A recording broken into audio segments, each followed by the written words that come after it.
magnetit deymiz. Magnetit bu korroziya, zangillash, o'zbekchasiga zangillash anaqasi, kimyoviy anaqasi hodisasi.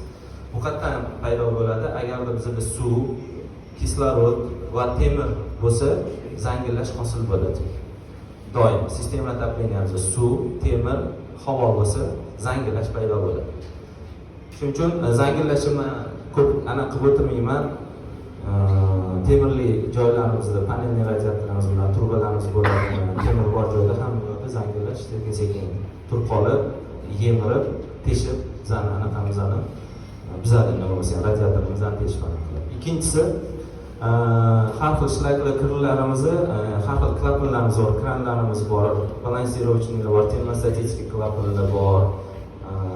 Shunaqa joylarda, ochilib yopiladigan joylarda, proxodda sal kichkinaroq bo'lgan joylarda yig'ilishni boshlaydi, yopishishni boshlaydi va ularni ochib yopganimizda orasida shu yopishib qolgandan keyin uni sekin-sekin ishdan chiqarishni boshlaydi. Oxirigacha yopilmaydi, oxirigacha ochilmaydi va asta sekin yillar mobaynida ishdan chiqaradi. Uchinchi anaqamizni kotelimiz.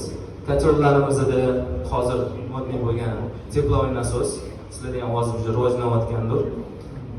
Teplovoy nasoslarimizda ham teplamenniklari bor, plastinchli, ularning orasi ham juda ham ingichka.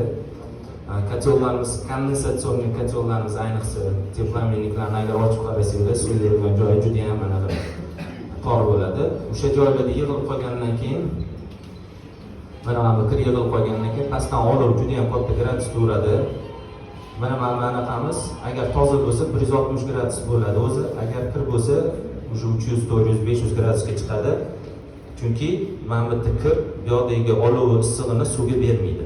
Suvga bermagandan keyin temir o'zi dushab qolib qizishni boshlaydi. Hammamiz bilamiz, olov sekin-sekin qizdirgandan keyin любой temirni o'zini anaqasi bor, temperaturasi bor, plavka temperaturasi.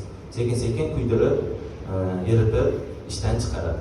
Shuning uchun bizning birinchi anaqamiz uyimizning yuragi bo'lgan, obyektimizning yuragi bo'lgan kotelni teplamennikni asrash eng qimmatli narsamiz. Shuning uchun doim uni toza tutsak, uni KPDsi doim yengidek bo'lib turadi. O'zini isitib berishi ham, o'zidan chiqarayotgan issiqlik qo'shib berishlari ham hammasi yuqori darajada bo'lib turadi doim.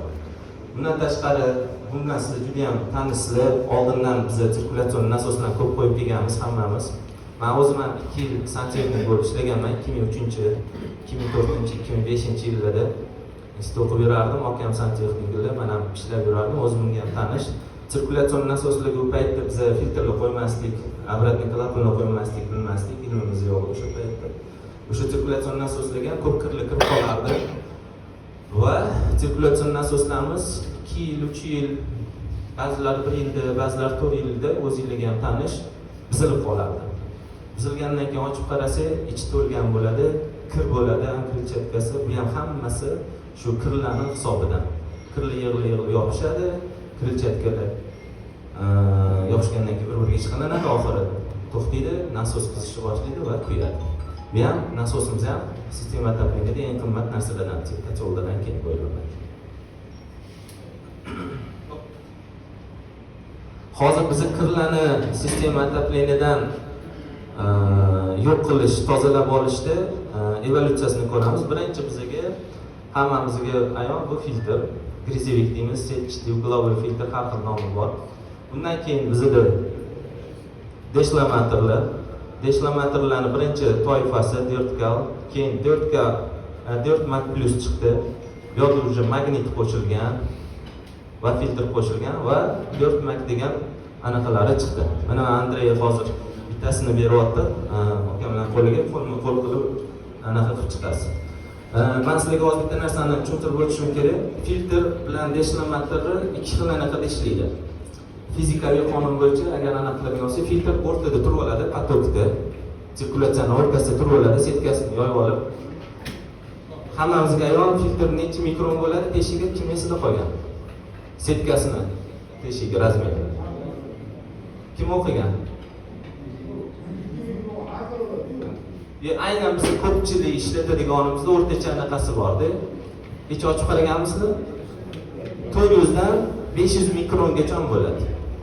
Bu degani 1 mm 0.4, 0.5 millimetrdagi darajadagi kirlarni o'zi ushlab qoladi. Filtr nima qiladi? Sirkulyatsiyani o'rtasida turib oladi. 0.05 millimetrlik частицаlar ushlab qoladi. Undan hammasi kichkinalari o'tib ketaveradi. Filtrimiz mana shunaqa qilib tozalashni boshlaydi. Deshlamatr bo'lsa, deshlamatr bunaqa narsa yo'q, unda bunaqa setka, mayda setka narsa turmaydi. Ko'rgan bo'lsangiz, ichida boshqacha setka qilingan. U prosta siklitskiy deyiladi. Filtr bittada hamma kirlarni ushlab olsa, ikkita sirkulyatsiyada deshlamatrga bir necha marta sirkulyatsiyani aylantirib, o'zida tozalash nafasini oshiraveradi. Masalan, bitta o'tda 2% kirni oldi, yana bitta o'tda 4% va hokazo 50 marta o'tganda o'sha effekti juda ham baland bo'ladi. Kalifiyda deshlamatr filtrlari. Hozir biz filtr bilan deshlamatr ko'rib chiqdik. Men bitta hozir slaydda tushuntirib berdim sizlarga. Endi filtrni biz qayerga qo'yamiz?